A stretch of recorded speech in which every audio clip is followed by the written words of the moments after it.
Welcome to the short informative clip on decision making.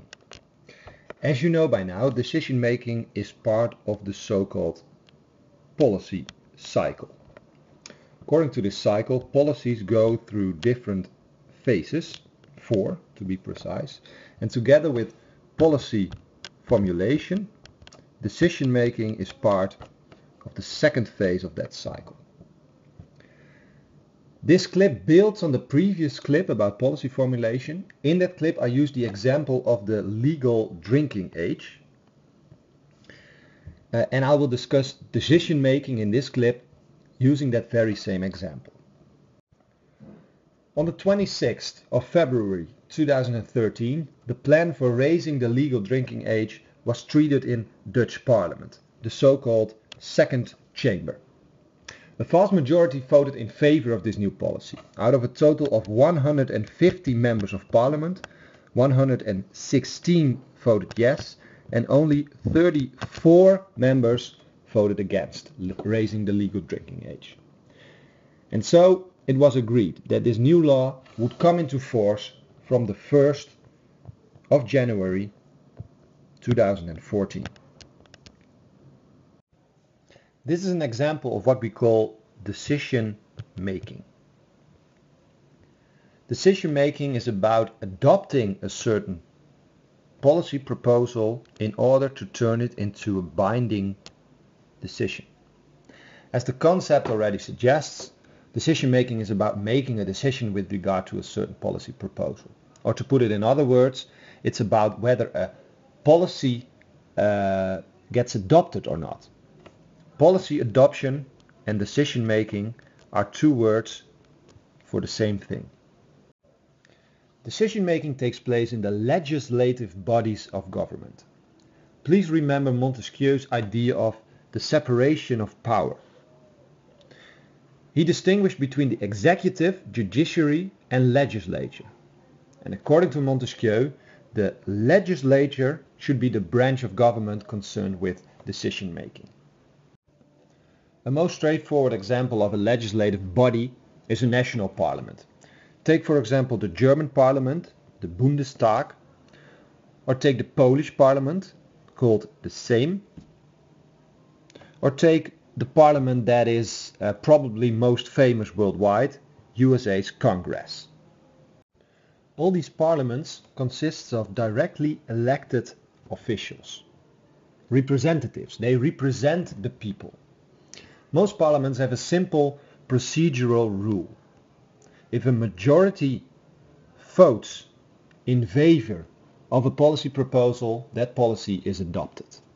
That is, for example, what happened with regard to the Dutch legal drinking age. A majority in parliament voted yes, and therefore the policy was adopted. Parliaments are concerned with decision making on a national level. However, decision making is not limited to national parliaments only. Instead, decision making takes place on all levels of government, from local to global. Take the local level. In the Netherlands, for example, every municipality has a local council with its own directly elected officials. In Dutch we call this the gemeenteraad, the municipalities council. Within that council, public policies get adopted when a majority of council members agree to a certain policy. And also on a global level, policies get adopted. Take decision making within the United Nations. The Security Council of the UN decides on a lot of matters. For example, if military action should be taken against Assad's Syria. Such a plan is only adopted when there is full unanimity among the members of the Security Council. So the policy proposal to invade Syria will only be carried out if every member of the Security Council of the UN agrees. This final example shows an important concept when it comes to decision making. Veto players. We can define veto players as actors whose agreement is necessary for a change of the status quo. In other words, an actor is a veto player if without his agreement a policy won't get adopted. Now, in the Security Council of the UN, the example I gave before, every member is a veto player. If only one member votes against the policy proposal, the policy won't get adopted. Also, in other decision-making bodies of governments, the veto players play an important role. Take the Netherlands as an example. The Dutch have a so-called bicameral parliament. Before a policy proposal is adopted and turned into law, it has to pass two houses. The second chamber, the one I mentioned before, and the first chamber. That's this one. A majority in both houses is necessary to get a policy adopted.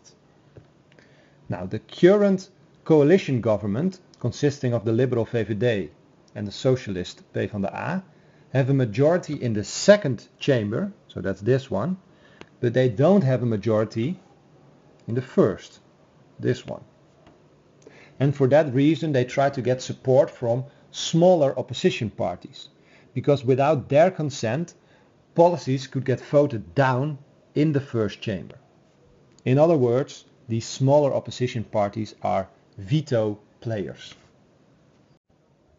In further understanding veto players, the United States forms an excellent example. In the US, the legislature is called Congress. Congress also consists of two houses, the Senate and the House of Representatives. Both actors are veto players because all legislation needs to pass both the Senate and the House of Representatives. If a new policy has passed both houses of Congress, the President of the United States needs to give his consent. Without the signature of the President, a policy won't get adopted. So also the President is a veto player in the decision-making process of the USA. Now, to make it even more complex, Congress, on its turn, can override a veto of the President. That happens if two-thirds of Congress in both houses agrees a policy should be adopted. In that case, a new policy turns into law without the signature of the President. Please be informed that I don't want you to know the decision-making process of the USA or any other country by heart. What I do hope you get from all these examples is that you see how the concept of veto players works. Okay, that's it for now. I hope you found this clip informative in a way that you understand some of the basics of decision making. Thanks for your attention.